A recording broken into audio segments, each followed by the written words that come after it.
दर्शकों नमस्कार। कार्यक्रम में आपका बहुत बहुत स्वागत है। मैं हूं योगी राज योगेश और मेरे साथ हैं देश के जाने माने ज्योतिषाचार्य डॉक्टर आचार्य राजेश। आचार्य जी, प्रोग्राम में आपका बहुत बहुत स्वागत है। धन्यवाद। और मित्रों, ये सावन का पावन महीना है और इस महीने में हम सब जानते हैं कि हरियाली अमावस्या का पर्व भी इस महीने के दौरान पड़ता है। इसे सावन अमावस्या भी कहते हैं। हरियाली अमावस्या का क्या महत्व है, और हम ये भी जानते हैं कि हरियाली अमावस्या पर पौधे लगाने का एक बहुत बड़ा विधान है। लेकिन हम आपको केवल इतना नहीं बताएंगे कि हरियाली अमावस्या का महत्व क्या है।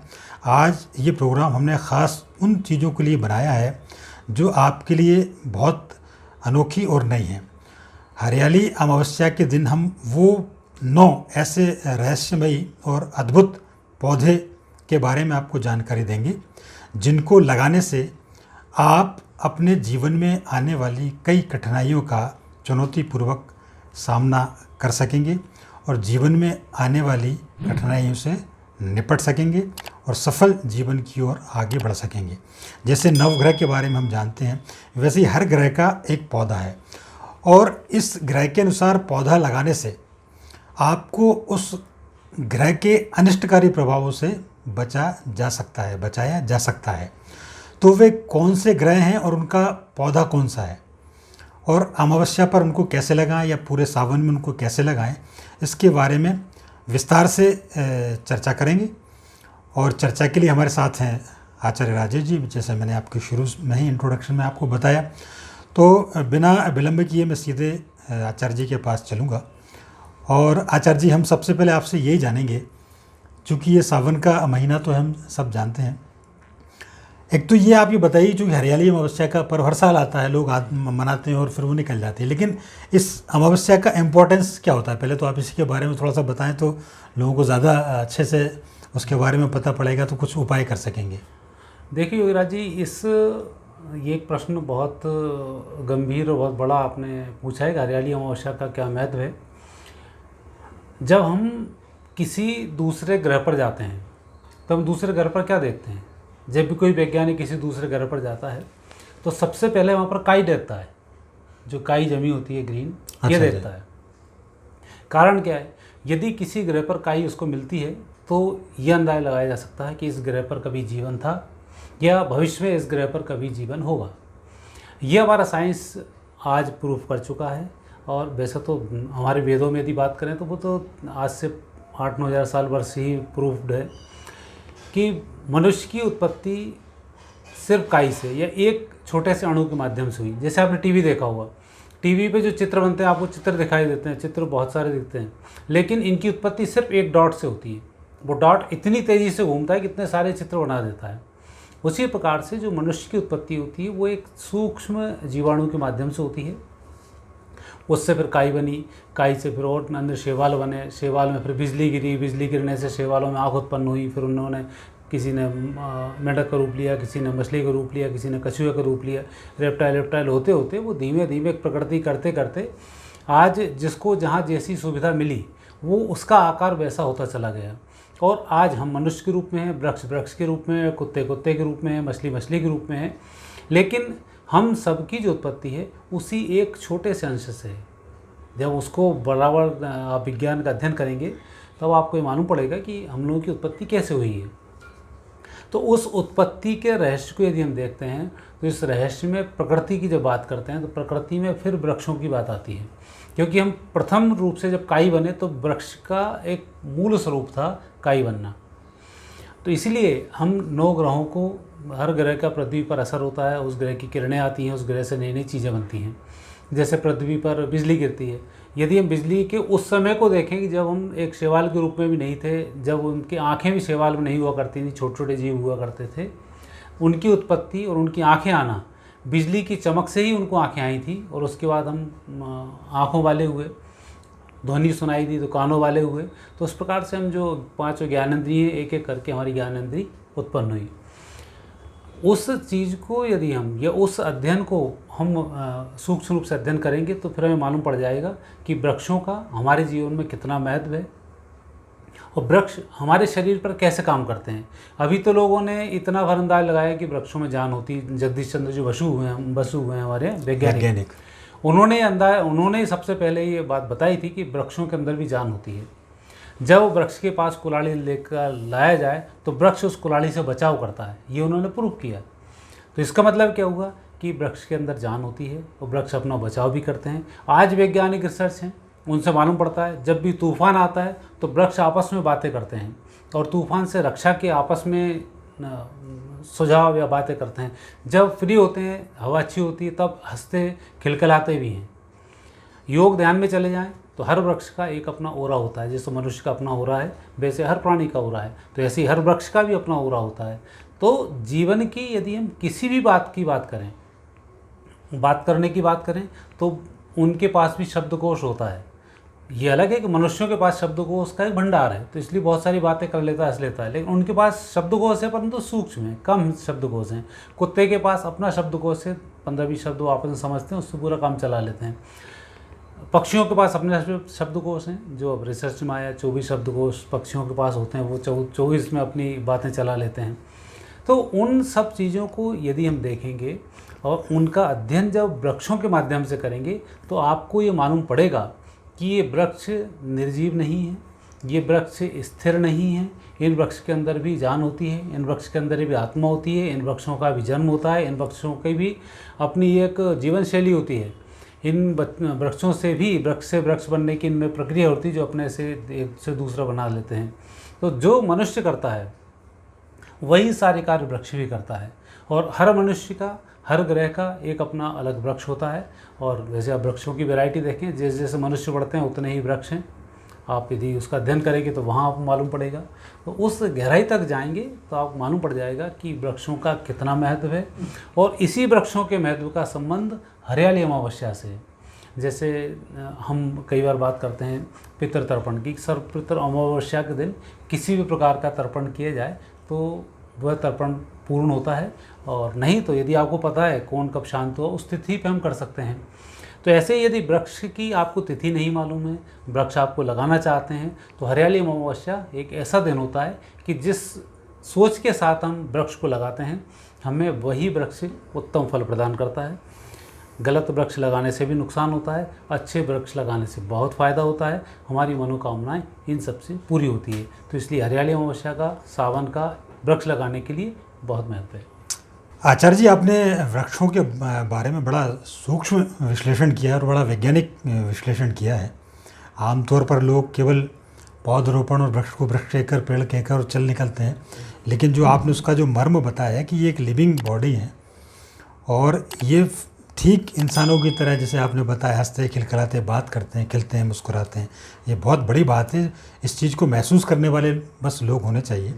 और वृक्षों का आपने जो हरियाली अमावस्या से जो कनेक्शन आपने बताया, ये भी बड़ा अद्भुत है। और वृक्षों की महिमा तो हम सब जानते ही हैं।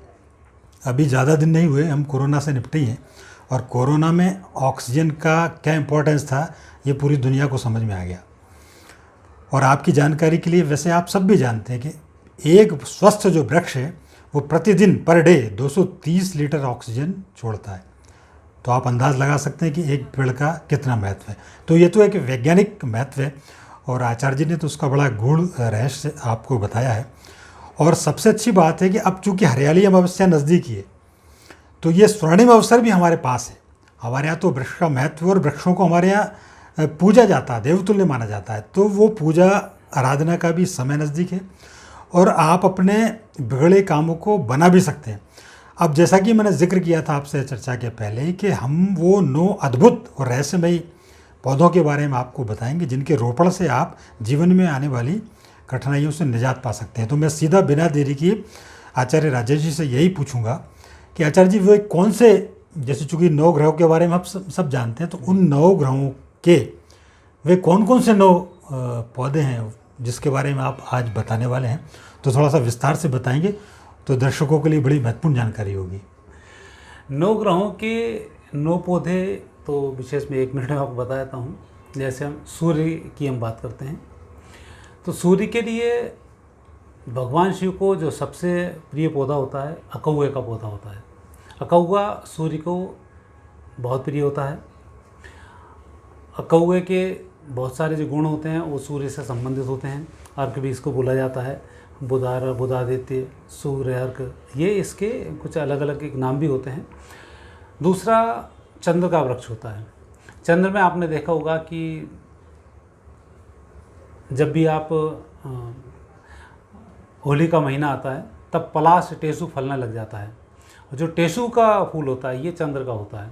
कई बार आपने वैसे भी देखे होंगे कि चंद्र इस टेसू के पेड़ पर चढ़ जाओ तो दिन में भी तारे नजर आते हैं, तो तंत्र में इनकी बातें की जाती हैं। तीसरा होता है मंगल। मंगल का होता है खेर का वृक्ष, जिससे आपने देख कत्था बनता है, तो वो एक मंगल का वृक्ष होता है जो कत्था बनाया जाता है। बुद्ध का जो मूल वृक्ष है, बुद्ध के लिए दूर्वा भी आती है, और बुद्ध के लिए अपामार्ग एक पौधा होता है। उस पौधे की इतनी सारी विशेषताएं कि समस्त जड़ी एक तरफ और अपामार्ग एक तरफ, यदि उसका सेवन शास्त्रोक्त विधि से किया जाए तो कई सारे रोगों को नष्ट कर देता है। गुरु की बात की जाए तो गुरु जी का जो पेड़ है, पीपल का वृक्ष, उनका मुख्य माना जाता है। और दूसरा केले के रूप में उनकी आराधना भी इसमें की जाती है। शुक्र को यदि लिया जाए तो शुक्र में गूलर का वृक्ष होता है। यह भी व्यक्ति की मनोवृत्तियों को बदलने वाला होता है और सप्त धातुओं को पुष्ट करने वाला होता है। शनि महाराज, जिनसे सब डरते हैं और बड़ा एक विध्वंस उनका स्वरूप लोग जानते हैं जी। उनकी अच्छाइयों के बारे में लोगों को कब पता है, लेकिन बुराइयों के बारे में लोगों को पता है। उनका टेरर ज़्यादा है। टेरर ज़्यादा जी। तो उनके लिए शमी का वृक्ष होता है, उसको उसमें लगाया जाता है। और राहु और केतु, ये दो एक ऐसे सूक्ष्म जो ग्रह तो नहीं हैं, लेकिन इनके बिना नवग्रह अधूरे होते हैं और उनका प्रभाव ग्रहों की तरह ही होता है। जिस तरह से एक माला होती है, माला में जो धागा होता है तो आधा धागा राहु होता है और आधा धागा केतु होता है। राहु का जो उसकी जड़ी होती है, दूर्वा इसकी जड़ी होती है, और केतु जो होता है उसके लिए कुश, जिसके थ्रू हम पिंडदान तर्पण का काम करते हैं, वो कुशा होती है। तो नवग्रहों के ये 9 पेड़ होते हैं। आचार्य जी, ये आपने बड़ा विस्तार से बताया कि 9 ग्रहों के कौन कौन से 9 ये पौधे हैं जिनको लगाने से इन ग्रहों को शांत किया जा सकता है। अब एक सवाल ये भी है कि ये सारे लोग 9 पौधे अकेले आदमी लगा सकता है, या जैसे किसी का शनि कष्ट दे रहा हो तो शनि का वृक्ष लगा ले, मंगल कष्ट दे रहा हो तो मंगल का से संबंधित पौधा लगा ले, और किस नक्षत्र में या किस घड़ी में इनको लगाना चाहिए? ये भी एक बहुत गंभीर प्रश्न है इसका। हम नवग्रहों के 9 वृक्ष हम लगा सकते हैं, लेकिन मैंने अभी आपको बतलाया कि कई बार वृक्ष नुकसान भी कर जाते हैं। हम जिस नक्षत्र में पैदा होते हैं उस नक्षत्र का एक स्वामी होता है, उस स्वामी का वृक्ष होता है। जो हमारी राशि होती है, जो हमारा राशि का स्वामी होता है, उसका एक वृक्ष होता है। सबसे मूल बात यह है कि जो हमारी राशि और राशि का स्वामी है उसका यदि हम वृक्ष लगाते हैं तो हमें कभी भी नुकसान नहीं होता है। अब एक बात और सामने आती है कि वृक्ष लगाया और छोड़ दिया तो ये भी नहीं चलेगा। कई लोग ऐसे होते हैं, उनका वृक्ष लगवा दिए, कई नेता चले जाते हैं, बड़ा एक वृक्ष लगा दिया और अपना फोटो खिंचवा लिए, पेपर में बड़े आ गए और चल दिए। ऐसे वृक्ष लगाना नहीं होता है। फोटो रोपण हो गया। फोटो रोपण हुआ, फोटो रोपण नहीं हुआ। तो इसके वृक्ष को लगाने का पूरा एक तरीका होता है और एक दिशाएं होती हैं, उस दिशाओं में इन वृक्षों को लगाया जाता है। जैसे यदि आप नक्षत्र की वाटिका बनाते हैं, नवग्रह वाटिका यदि आप बनाते हैं, तो कोई भी, जैसे आपके मोहल्ला है और उस मोहल्ले में आपने, आजकल तो गवर्नमेंट ने व्यवस्थाएं कर दी हैं कि आपके यहाँ पर इतनी जगह पार्किंग के लिए छूटेगी, तो वहाँ पर आप नवग्रह वाटिका उसमें बना सकते हैं। तो उस जगह यदि हम सब लोग उस वृक्ष को लगा रहे हैं तब तो हम नवग्रह के वृक्षों को हम लगा सकते हैं। इसके अलावा यदि हमें कोई परेशानी आती है, जिस ग्रह से संबंधित परेशानी आती है, उस ग्रह से संबंधित वृक्ष के नीचे हम बैठते हैं, उस वृक्ष से संबंधित ग्रह से हम प्यार करते हैं, उसके साथ हम कुछ देर गुजारते हैं, तो निश्चित रूप से उस ग्रह से संबंधित आई हुई बीमारी हमारी दूर हो जाती है। क्योंकि नागार्जुन के बारे में कहा जाता है कि वो कभी भी अपना झोला लेके नहीं जाते थे चूरन चटनी के लिए। जब भी जाते थे वहाँ पहुँचते थे, पहुँचने के बाद नब्ज देखते थे और उनका कहना था कि जहाँ बीमार व्यक्ति पड़ा हुआ है वहाँ से 100 गज के दायरे में उसकी दवा होती है। अच्छा। जिस तरह से जन्म से पहले माँ के आंचल में दूध आ जाता है, उसी प्रकार से बीमारी आने से पहले वो जड़ी उसके आसपास के एरिया में आ जाती है। तो सिंपल जाते थे, नब्ज देखते थे, आसपास जड़ी बूटी तोड़ के उनको दे देते तो व्यक्ति स्वस्थ हो जाता था। तो ये एक गहरा रहस्य है, उसको अब तो आयुर्वेद में भी नहीं पढ़ाया जाता कि वो ऐसा क्यों किया जाता है। तो इसीलिए इन वृक्षों के लगाने के साथ साथ जैसे जो जिस ग्रह का वृक्ष है उस वार को लगा दिया जाए तो बहुत ही अच्छा होता है। हरियाली अमावस्या पे कोई भी वृक्ष किसी भी कंडीशन में लगाया जा सकता है, और सावन के महीने में भी आप कोई भी वृक्ष आप कभी भी लगा सकते हैं। लेकिन इस बात का विशेष ध्यान आपको रखना चाहिए कि दिशाएं आपकी सही हों। जैसे यदि आप सूर्य का जो वृक्ष है कौआ उसको लगा रहे हैं तो आपका मुंह पूर्व दिशा में होना चाहिए, मतलब सूर्य की तरफ होना चाहिए। सूर्य की तरफ होना चाहिए। यदि आप चंद्रमा का वृक्ष लगा रहे हैं तो आपका मुंह पश्चिम दिशा में होना चाहिए। यदि आप मंगल का वृक्ष लगा रहे हैं तो आपका मुंह दक्षिण दिशा में होना चाहिए। यदि आप गुरु का वृक्ष लगा रहे हैं तो आपका मुंह उत्तर दिशा में होना चाहिए। यदि आप शुक्र का वृक्ष लगा रहे हैं तो आपका मुंह दक्षिण और पूर्व के कोने पर होना चाहिए। यदि आप राहु का वृक्ष लगा रहे हैं तो आपका मुंह नैऋत्य कोण में होना चाहिए। यदि आप केतु का वृक्ष लगा रहे हैं तो आपका मुंह ईशान्य कोण में होना चाहिए। तो इस प्रकार से इन ग्रहों के जब हम पौधे लगाते हैं तो हमारे फेस का एक विशेष महत्व होता है, और जब हम वृक्षों के नीचे बैठते हैं या उनका आनंद लेते हैं तब भी हमें इस बात का ध्यान रखना चाहिए कि वो वृक्ष हमारा उसी दिशा में हो तो हम उन वृक्षों का आनंद ले सकते हैं। क्योंकि आपने देखा होगा कि जब ओरा बनता है तो ओरा बनने में अलग अलग उसके डायमेंशंस होते हैं। उस डायमेंशंस में हर वृक्ष का एक डायमेंशंस उसकी दिशाओं को महत्व है, तो इसलिए इस दिशाओं को प्रेफरेंस दिया जाता है। तो आचार्य जी, ये भी आपने एक बड़ा अद्भुत बात आपने बताई कि जैसे एक तरह से वास्तु होता है वैसे ही उसके अनुसार उस दिशा में आप मुँह करके पौधे का रोपण करें तो उसके परिणाम बहुत अच्छे होते हैं। ये भी एक नई बात है, मतलब हमारे लिए भी, दर्शकों के लिए भी, कि आप किस दिशा में कैसे पौधे लगाएं। अच्छा आचार्य जी, कुछ ऐसा भी है कि कुछ वृक्ष ऐसे होते हैं जिनको घर में नहीं लगाना चाहिए, ऐसे कुछ हैं क्या?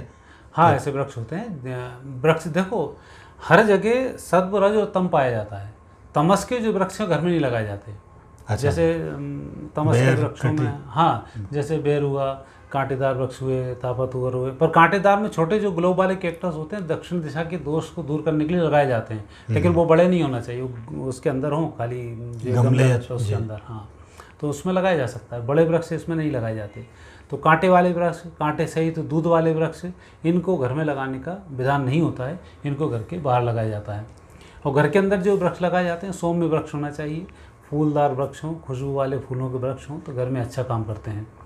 यदि आपकी क्यारी है तो उसमें थोड़ी सी साग सब्जी भी आप लगा सकते हैं, लेकिन फूलों के वृक्ष और जो मैंने पवित्र वृक्ष बताएं इन वृक्षों को आप अवश्य लगाएं। और विशेष रूप से तुलसी घर में होना चाहिए, केले का छोटा पेड़ घर में होना चाहिए, आंवला छोटा सा घर में होना चाहिए, शमी छोटा सा रहता वो भी घर में होना चाहिए, दूर्वा थोड़ी सी घर में होना चाहिए।